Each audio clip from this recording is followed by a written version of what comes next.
Hello everyone and once again welcome to WS cube tech myself Umar Taskeer. Guys, इस particular video से हम लोग digital marketing की एक बेसिक सीरीज को स्टार्ट कर रहे हैं। अब ये डिजिटल मार्केटिंग की बेसिक सीरीज है, तो मैं बहुत ज्यादा जो टेक्निकल वर्ड्स हैं डिजिटल मार्केटिंग के उनको नहीं यूज करेंगे हम लोग। ये बेसिकली उन स्मॉल बिजनेस ओनर्स के लिए है, उन लोगों के लिए है जो डिजिटल मार्केटिंग में अपना करियर स्टार्ट कर रहे हैं, जो एक्चुअली समझना चाहते हैं कि डिजिटल मार्केटिंग क्या होती है और किस तरीके से काम करती है। तो इस पर्टिकुलर प्लेलिस्ट के अंदर हम लोग बहुत सारे जो डाउट्स हैं उनको क्लियर करेंगे कि डिजिटल मार्केटिंग क्या होती है, क्या इसमें क्या मिथ्स हैं, जॉब अपॉर्चुनिटीज कैसी हैं, 2020 में करियर कैसा है डिजिटल मार्केटिंग की, ऐसे बहुत सारी चीजें। और जो डिजिटल मार्केटिंग के अलग-अलग चैनल जैसे एसईओ क्या होता है, एफिलिएट मार्केटिंग क्या होती है और सोशल मीडिया ऑप्टिमाइजेशन क्या होता है, सर्च इंजन मार्केटिंग क्या होती है, फेसबुक एड्स क्या होते हैं, इन सारी चीजों को हम लोग कवर करने वाले हैं। तो ये वाली जो प्लेलिस्ट है ये बिगिनर्स के लिए डेडिकेटेड है। और जो भी टॉपिक्स आप देख रहे हैं, अगर आप इनको बहुत डिटेल में समझना चाहते हैं तो आप हमारे यूट्यूब चैनल के ऊपर जो दूसरी प्लेलिस्ट है उनको फॉलो कर सकते हैं। जैसे अगर आपको लगता है गूगल एड्स आपको बहुत डिटेल में समझना है तो गूगल एड्स के ऊपर एक सेपरेट प्लेलिस्ट है, आप उसको फॉलो कर सकते हैं। तो गाइस, इस पर्टिकुलर वीडियो में हम लोग बात करने वाले हैं कि आखिर डिजिटल मार्केटिंग होती क्या है। सबसे पहले तो यही बात कर लेते हैं कि डिजिटल मार्केटिंग क्या होती है और आप डिजिटल मार्केटिंग को क्या समझते हैं। तो गाइस, जैसे कि आप देख रहे हैं यहाँ पर जो डिजिटल मार्केटिंग वर्ड है ये 2 चीज़ों से मिलके बना हुआ है, which is digital. One is digital and the second thing is marketing. ये 2 चीज़ों से मिलके बना हुआ है डिजिटल एंड मार्केटिंग। तो सिंपली डिजिटल मार्केटिंग होती क्या है? ये कुछ भी नहीं है, it's basically a subset of marketing only, ठीक है? कि जब कभी भी हम डिजिटल चैनल्स को, डिजिटल प्लेटफॉर्म्स को, डिजिटल पावर को यूज़ करके अपनी मार्केटिंग करते हैं, then that is basically digital marketing. यहाँ पर वही लिखा हुआ है, as the word says, marketing efforts using internet and electronic devices, right? The marketing effort that you are doing using internet and through electronic devices basically called as digital marketing. अब digital marketing है क्या नहीं है, इसके ऊपर भी हम लोग बात करते हैं, क्योंकि यहाँ पर बहुत ज्यादा कंफ्यूजन होता है। अब ये डेफिनेशन काफी ब्रॉड है। अब आपको लगता है कि मेरे पास एक इलेक्ट्रॉनिक डिवाइस है और मेरे पास मोबाइल है। इलेक्ट्रॉनिक डिवाइस को मान लेते हैं, मेरे पास मोबाइल है और मैंने क्या किया, मैंने अपने विजिटिंग कार्ड की फोटो खींची और विजिटिंग कार्ड की फोटो को खींच के मैंने फेसबुक के ऊपर जाके पोस्ट कर दिया। तो मैंने ये चीज तो फॉलो करी। भाई, मेरा विजिटिंग कार्ड था, मेरे बिजनेस का विजिटिंग कार्ड था, मैंने उसकी फोटो ली, ठीक है? तो मार्केटिंग बेसिकली, जब मैंने वो फोटो ली और फोटो को मैंने पोस्ट किया, तो बेसिकली मैं कर क्या रहा हूँ, मार्केटिंग कर रहा हूँ। मैं चाहता हूँ लोगों को मेरे जो बिजनेस है उसके बारे में पता चले, तो मैं अपने मार्केटिंग एफर्ट्स कर रहा हूँ। इंटरनेट को यूज करके फेसबुक के ऊपर मैंने पोस्ट कर दिया, इलेक्ट्रॉनिक डिवाइस में हमने मोबाइल को यूज किया। तो क्या ये डिजिटल मार्केटिंग है? गाइस, ये डिजिटल मार्केटिंग नहीं है, सिंपली स्पैमिंग है। क्योंकि आपने ना कोई टारगेट ऑडियंस देखी, आपने ये भी नहीं देखा कि आपका जो स्ट्रैटेजी है वो किस तरीके की होगी, किस तरीके से आपको पोस्ट करना है, कब पोस्ट करना है, किस ऑडियंस के सामने आपको पोस्ट करना है, और जो पोस्ट करते वक्त आपको कंटेंट लिखना है वो क्या होगा, ठीक है? या सिंपली उस वक्त विजिटिंग कार्ड आपको डालना चाहिए था या नहीं डालना चाहिए, तो बहुत सारे फैक्टर्स हैं जो आपने ध्यान में नहीं दिए। तो simply posting is not basically digital marketing. अगर आपको लगता है सिंपली आप कुछ भी पोस्ट कर दोगे कि ये सोच के कि ये चीज हमारे बिजनेस को बूस्ट करेगी, ये हमारे मार्केटिंग एफर्ट्स को बूस्ट करेगी, तो this is not basically digital marketing. हम ये कह सकते हैं आप स्पैम कर रहे हो या केवल आप ये पोस्ट कर रहे हो, this is not digital marketing, ठीक है? तो डिजिटल मार्केटिंग में एक और बहुत ही इंपॉर्टेंट चीज जुड़ जाती है, विच इज स्ट्रैटेजिक अप्रोच। अगर आप स्ट्रैटेजिक अप्रोच नहीं रख रहे हैं, then basically you are not doing digital marketing, you are just doing spamming, ठीक है? आगे बात करते हैं हम लोग कि डिजिटल मार्केटिंग के अलग अलग चैनल्स क्या हैं, या हम इसको ऐसे भी समझ सकते हैं कि कितने तरीके की डिजिटल मार्केटिंग होती है। तो एक बार इसका ओवरव्यू ले लेते हैं। इस पर्टिकुलर इंट्रोडक्टरी वीडियो में, आगे आने वाले वीडियोस में बहुत सारी चीजें आएंगी, ये सारी चीजें हम लोग अलग अलग वीडियोस में डिस्कस करेंगे। ये सारी चीजें क्या होती है, तब इनकी हम लोग बात करेंगे। अभी हम बात करते हैं कि सर्च इंजन ऑप्टिमाइजेशन का, इस सर्च इंजन ऑप्टिमाइजेशन क्या होता है। तो गाइस, एसईओ क्या होता है कि जब कभी भी आप किसी भी सर्च इंजन के ऊपर जाते हैं, नो मैटर कि वो सर्च इंजन कौन सा है, वो बिंग हो सकता है, वो गूगल हो सकता है, और सर्च इंजन के ऊपर जाके आप कोई क्वेरी करते हैं। जब कोई भी क्वेरी आप करते हैं तो क्या होता है कि आपको सर्च इंजन रिजल्ट पेज दिखता है, यहाँ पर बहुत सारे जो है आपको रिजल्ट दिखते हैं, जो कि वो सर्च इंजन हमें दिखाता है। और उसके अंदर बहुत सारे जो आप देखेंगे, बहुत सारी वेबसाइट होंगी, बहुत सारे वेब पेजेस होंगे। अब होगा क्या, आप क्या चाहते हो कि अगर आपके पास कोई वेबसाइट है और कोई भी बंदा उस वेबसाइट से रिलेटेड कोई कीवर्ड सर्च करे तो आपकी वेबसाइट ऊपर आए। क्यों आप ये चाहते हो? क्योंकि ये पता है कि भाई आप भी यही करते हो कि जब भी आपको कोई वेबसाइट जो ऊपर दिखती है आप उसके ऊपर क्लिक करते हो और उसी वेबसाइट को बिजनेस मिलने के चांसेस ज्यादा है। तो गाइस, इसी चीज की लड़ाई है। लड़ाई इस बात की है कि सर्च इंजन ऑप्टिमाइजेशन में हम वो सारे एफर्ट्स करते हैं जिसके थ्रू किसी भी सर्च इंजन में हमारी वेबसाइट की जो रैंकिंग है वो रेगुलरली इंप्रूव होती रहे, और एट द एंड हम फर्स्ट पेज पे, अगर हम फर्स्ट पेज पे पहुंच गए तो हम फर्स्ट टॉप 3 पोजीशंस पे, अगर हम फर्स्ट टॉप 3 पोजीशंस पे हैं तो हम फर्स्ट पोजीशन पे पहुंच सके, स्लोली एंड ग्रेजुअली। आज आपने वेबसाइट बनाई, आपने ये सोच सकते हैं कि भाई मेरी वेबसाइट 2 दिन के अंदर फर्स्ट पोजीशन पे आ जाएगी। ये एक टाइम टेकिंग प्रोसेस है, इसमें कुछ टाइम लगता है। बट ये जो लड़ाई हम लड़ते हैं, राइट, कि दूसरे जो हमारे कॉम्पिटिटर्स हैं उनकी वेबसाइट आ रही है, उनको ओवरटेक कर करके हमें अपनी वेबसाइट को कुछ स्पेसिफिक कीवर्ड्स के ऊपर सर्च इंजन में टॉप पे लेके आना है, फर्स्ट पेज पे लेके आना है। ये जो हम एफर्ट्स करते हैं, जो टेक्निक्स हम यूज करते हैं, जो सारी चीजें हम करते हैं, that comes under SEO, which is search engine optimisation. और भी बहुत सारे इसके सब पार्ट्स होते हैं। फिर हम इसमें टेक्निकल एसईओ करते हैं, फिर हम इसमें ऑन पेज एसईओ करते हैं। तो मैं उसके बारे में बहुत डिटेल में नहीं जा रहा हूँ, बिकॉज उसको हम लोगों ने डिसाइड किया कि हम इन सारी चीजों को बाद में आगे आने वाले वीडियोस में देखेंगे। तो search engine optimisation is there, then search engine marketing क्या होता है गाइस? कई बार आपने ऐसा भी देखा होगा कि जब कभी आपको सर्च इंजन रिजल्ट पेज दिखता है जैसे यहाँ पर कोई क्वेरी करी गई और सर्च इंजन रिजल्ट, यहाँ पर कोई यूजर कोई क्वेरी करता है और उसे सर्च इंजन रिजल्ट पेज में बहुत सारे रिजल्ट दिखते हैं। तो यहाँ पर होता क्या है,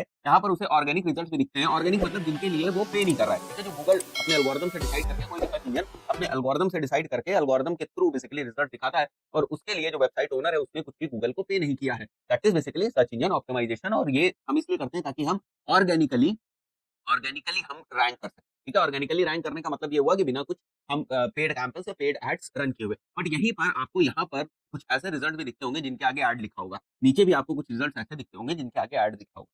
तो ये जो रिजल्ट हैं, these are basically paid result. और ये जो हम पेड रिजल्ट लाने की कोशिश करते हैं, ये जो हमारे पेड रिजल्ट हैं, these are because of search engine marketing. Search engine marketing के थ्रू हम ये सारी चीजें कर सकते हैं। Then there is social media optimisation. Social media optimisation क्या है कि अगर आपका कोई सोशल मीडिया का पेज है, अगर आपका कोई सोशल मीडिया की प्रोफाइल है, अगर आपका किसी भी सोशल मीडिया चैनल के ऊपर, किसी भी सोशल मीडिया अकाउंट के ऊपर, वो फेसबुक हो सकता है, ट्विटर हो सकता है, इंस्टाग्राम हो सकता है, वहां पर अगर आपका सोशल मीडिया प्रेजेंस है, तो किस तरीके से आप सोशल मीडिया प्रेजेंस को यूज करके वहां का जो ट्रैफिक है वो अपनी वेबसाइट के ऊपर ला सकते हैं, या जो आपकी प्रोफाइल है सोशल मीडिया की प्रोफाइल, उसको ऑप्टिमाइज कर सकते हैं ताकि वो प्रोफाइल आपके बिजनेस को रिप्रेजेंट करे, आपके बिजनेस को रिफ्लेक्ट करे। तो इन सारी चीजों के लिए हम बहुत सारे एफर्ट्स करते हैं। जैसे हम रेगुलरली पोस्ट करना स्टार्ट कर देते हैं, और उसको और अच्छा करने के लिए हम एक कैलेंडर बना लेते हैं कि भाई हमें कब कौन सी क्या पोस्ट करनी है, वीडियो हमें कब पोस्ट करना है, इमेज हमें कब पोस्ट करनी है, टेक्स्ट हमें कब पोस्ट करनी है, केस स्टडी हमें कब पोस्ट करनी है, एंगेजमेंट किस तरीके से करना है, चैट्स के रिप्लाई किस तरीके से देने हैं, बैनर किस तरीके से लगाना है, प्रोफाइल पिक्चर किस तरीके से लगानी है, अबाउट अस किस तरीके से लिखना है। ये सारे एफर्ट्स, ये सारे बहुत सारे एफर्ट्स जो उस प्लेटफॉर्म के ऊपर, यानी फेसबुक के ऊपर हम ये सारी चीजें कर रहे हैं या इंस्टाग्राम के ऊपर कर रहे हैं, तो किस तरीके से उस प्लेटफॉर्म के ऊपर वो हमारी ब्रांड को, हमारे बिजनेस को, हमारी वेबसाइट को रिप्रेजेंट कर सके,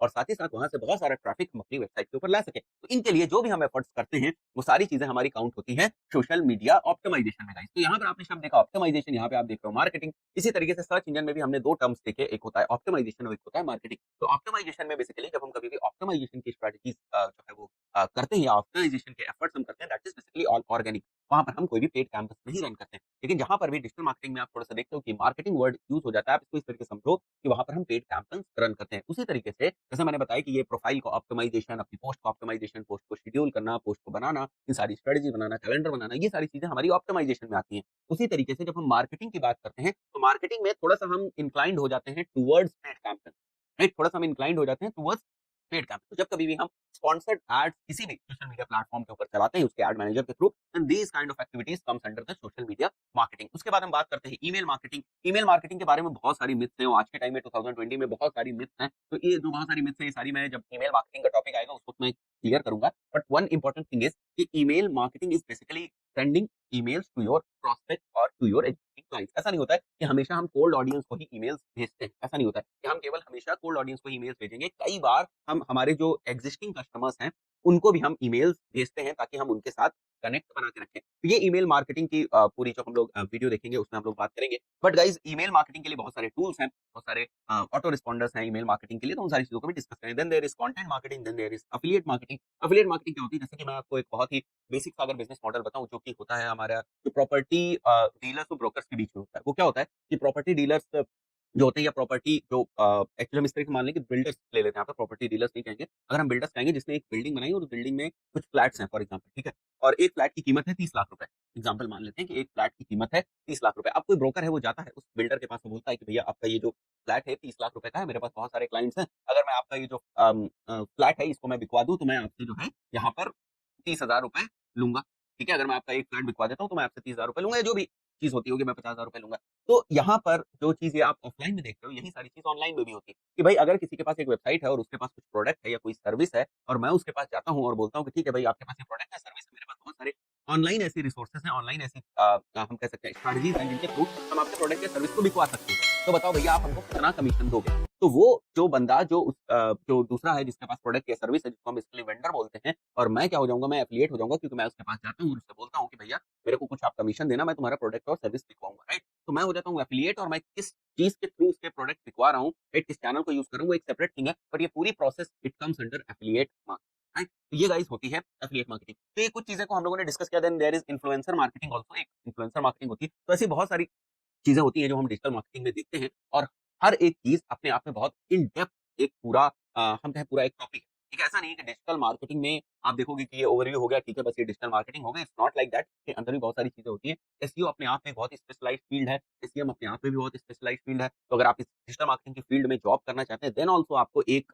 निश या एक फील्ड आपको पकड़नी पड़ेगी। आप सारी चीजों में मास्टर नहीं हो सकते। तो आपको एक फील्ड पकड़नी पड़ेगी, जो भी आपको लगता है कि किसी भी चीज़ में आपको इंटरेस्ट है, जब कभी भी आप डिजिटल मार्केटिंग का बेसिक कोर्स करते हैं, तो उस वक़्त आपको ये रियलाइज़ हो जाता है, जब डिजिटल मार्केटिंग के फील्ड में आप एंट्री करते हैं, तब आपको ये चीज़ रियलाइज़ हो जाती है कि मेरे लिए इंटरेस्ट की कौन-सी चीज़ है, ठीक है? मुझे किस चीज़ में इंटरेस्ट है। तो उसके बाद जैसे अगर आपको सोशल मीडिया ऑप्टिमाइज़ेशन में इंटरेस्ट है, तो उसकी तरफ जा सकते हैं। बट अगर कोई बिज़नेस ओनर इस वीडियो को देख रहा है, स्मॉल बिज़नेस ओनर देख रहा है, तो फिर उसको इसका मिक्स देखना पड़ता है, ठीक है? और उसको या तो फिर किसी एजेंसी को हायर करना पड़ता है, या तो उसे इन हाउस टीम रखनी पड़ती है, या वो खुद शुरुआत करता है, तो धीरे-धीरे थोड़े बहुत एफर्ट्स करना शुरू करता है, क्योंकि एक बिज़नेस के लिए ये सारी चीज़ें इंपॉर्टेंट हैं।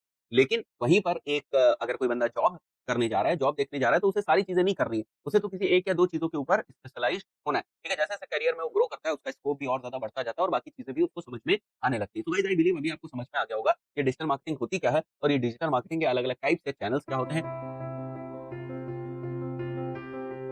तो गाइज यहाँ पर अगर आप देखेंगे तो मैंने कुछ पॉइंट्स लिख रखे हैं कि क्या फायदे हैं हमारे डिजिटल मार्केटिंग के। तो बड़े ही सिंपल लैंग्वेज में कुछ एग्जांपल्स के साथ हम लोग समझने की कोशिश करेंगे, ताकि आपको समझ में आए कि डिजिटल मार्केटिंग के क्या बेनिफिट्स हैं। तो जो पहला पॉइंट है, आप देख सकते हैं यहाँ पर लिखा हुआ है, entry resistance is low.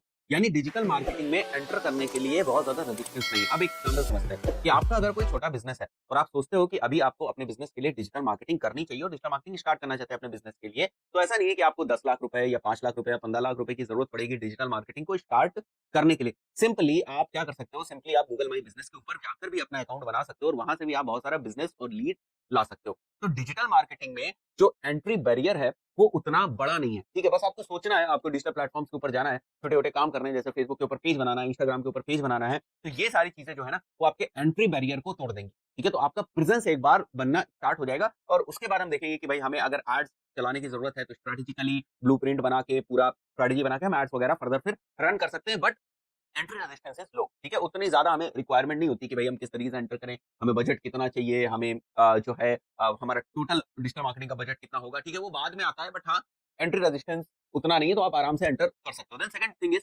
Measurable and real time. ये रियल टाइम होता है और मेजरेबल होता है। पहले मैं रियल टाइम बता दूं। रियल टाइम क्या है कि फॉर एग्जांपल आपने एक एड रन किया और वो आपने एक एड का कैंपेन रन किया, और जैसे ही वो लोगों को दिखना शुरू होगा, आपके पास डेटा आनी शुरू हो जाएगी। आप गूगल एनालिटिक्स में देख सकते हो कि मेरी वेबसाइट पे कितने लोग हैं। आप देख सकते हो जिस भी प्लेटफॉर्म के थ्रू आपने ऐड चलाया, आप देख सकते हो कि मेरे ऐड को कितने लोगों ने देखा, कितने लोगों ने क्लिक किया, क्लिक करने के बाद कितने लोग हमारी वेबसाइट के ऊपर गए, वहां पर वेबसाइट पे जाने के बाद जो अलग-अलग एक्टिविटीज करनी है, वो किस तरीके की एक्टिविटीज कर रही है, वेबसाइट के अलग-अलग एलिमेंट्स के साथ जो ऑडियंस है वो किस तरीके से इंटरेक्ट कर रही है। ये सारी चीजें, this all comes into real time, ठीक है? एक तो मेजरेबल भी है और रियल टाइम, यानी कि सारी चीजें आपको नंबर्स के फॉर्म में दिखाई देंगी। क्लिक्स होगा कि भाई मेरे इस पर्टिकुलर ऐड के ऊपर 50 क्लिक आए, मेरे इस पर्टिकुलर ऐड के ऊपर 1000 इंप्रेशंस आए, ठीक है? तो everything is measurable and everything is real time. दूसरी चीज मेजरेबल का एक और एग्जांपल बताऊं। अगर आपको कोई बिजनेस है और उस बिजनेस को प्रमोट करने के लिए आपने क्या किया, आपने शहर में एक होर्डिंग लगा दी। अब उस होर्डिंग को बहुत सारे लोग देख रहे हैं, ठीक है? बट क्या शाम को आपको ये पता चल सकता है कि इस होर्डिंग को 10,000 लोगों ने देखा और उन 10,000 लोगों में से 5,000 लोग ऐसे थे जिनकी एज थी 23 से 30 साल के बीच, और बाकी के 5,000 लोग ऐसे थे 30 प्लस एज के थे, ठीक है? उनमें से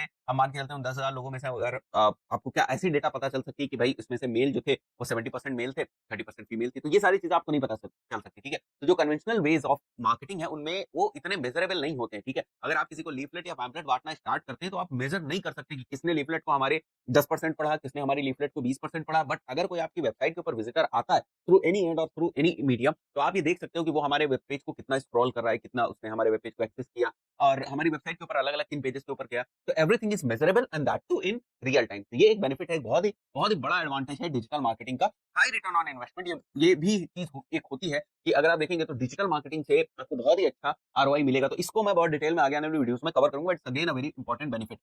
देन इट्स 27 मार्केटिंग अप्रोच। ये 27 मार्केटिंग अप्रोच है। जैसे फिर से एक एग्जांपल लेते हैं, और एग्जांपल ये है कि अगर आपको लीफलेट डिस्ट्रीब्यूट करनी है, ठीक है? लीफलेट डिस्ट्रीब्यूट करनी है, तो क्या रात में आप लीफलेट डिस्ट्रीब्यूट कर सकते हो? नहीं, रात में आप लीफलेट्स नहीं डिस्ट्रीब्यूट कर सकते। जनरली ये काम दिन में ही होगा। अगर पैम्पलेट्स, लीफलेट्स आपको डिस्ट्रीब्यूट ना डिस्ट्रीब्यूट करने के लिए आपको बंदा मिलेगा, ना जिसको आप देना चाहते हो उसको वो आपको रात में प्रेजेंट मिलेगा, ठीक है?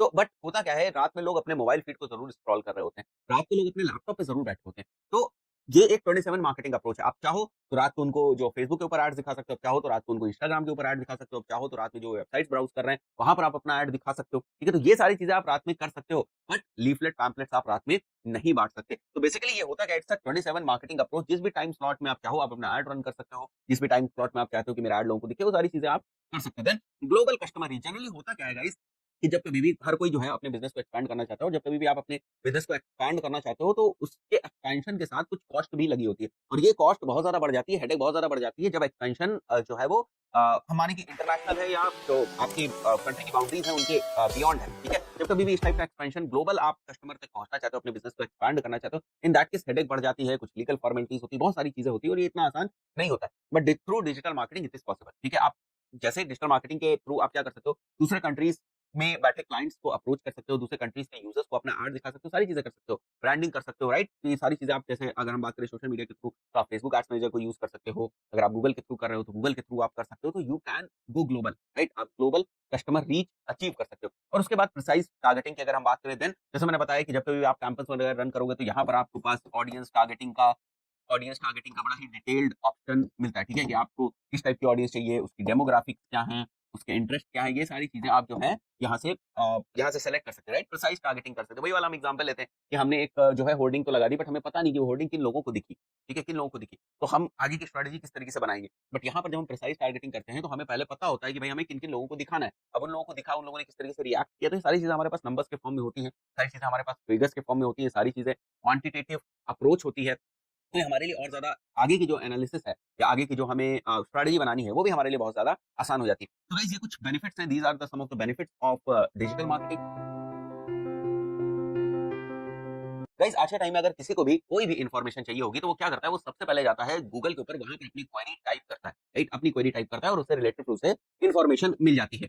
तो गाइस, अगर हम कोई बिजनेस ओनर है, हमारा कोई इंटरनेट प्रेजेंस है, फॉर एग्जांपल हमारे पास अगर कोई वेबसाइट है, तो क्या हम ये नहीं चाहेंगे कि अगर कोई यूजर है वो कोई भी चीज ऐसी सर्च कर रहा है जो हमारे बिजनेस से, हमारे प्रोडक्ट से, हमारी सर्विस से रिलेटेड है, तो हमारी वेबसाइट भी टॉप में रैंक करे, राइट। जो सर्च इंजन रिजल्ट पेजेस आता है, जो सर्चेस दिखती है, जो रिजल्ट आते हैं, उनमें हमारी वेबसाइट भी टॉप पे दिखे। अब केवल आपकी वेबसाइट नहीं होती है, आपके साथ आपके जो कॉम्पिटिटर्स हैं, जो same type of service, same type of product provide कर रहे हैं, सेम काइंड ऑफ बिजनेस में है, वो भी यही एफर्ट्स करते हैं कि जब कोई भी उनसे रिलेवेंट क्वेरी करे, या उनके बिजनेस या उनके प्रोडक्ट या उनके सर्विस से रिलेवेंट क्वेरी कोई भी यूजर करे, तो उनकी वेबसाइट टॉप पे दिखे। और इसका सिंपल सा मैथमेटिक्स ये है कि जिसकी भी वेबसाइट टॉप पे दिखेगी, जनरली उसको ज्यादा बिजनेस आएगा, क्योंकि लोग उसकी वेबसाइट पे ज्यादा विजिट करेंगे। अब ये बात समझ में भी आती है, जैसे कि यहाँ से आप देख सकते हो कि अगर कोई यूजर क्वेरी करता है और यहाँ पर बहुत सारे रिजल्ट दिखाई देते हैं, तो ज्यादा चांसेस क्या है, और यही चीज आप लोग भी करते होंगे, कि ज्यादा चांसेस क्या है कि जो टॉप के रिजल्ट्स हैं, आप उन्हीं को ब्राउज करते हो, उन्हीं पे क्लिक करके उन्हीं की वेबसाइट के ऊपर या वेब पेजेस के ऊपर जाते हो। तो बिजनेसेस भी यही चाहते हैं कि जब कभी भी हमारे बिजनेस से रिलेटेड, हमारे प्रोडक्ट और सर्विस से रिलेटेड कोई क्वेरी हो,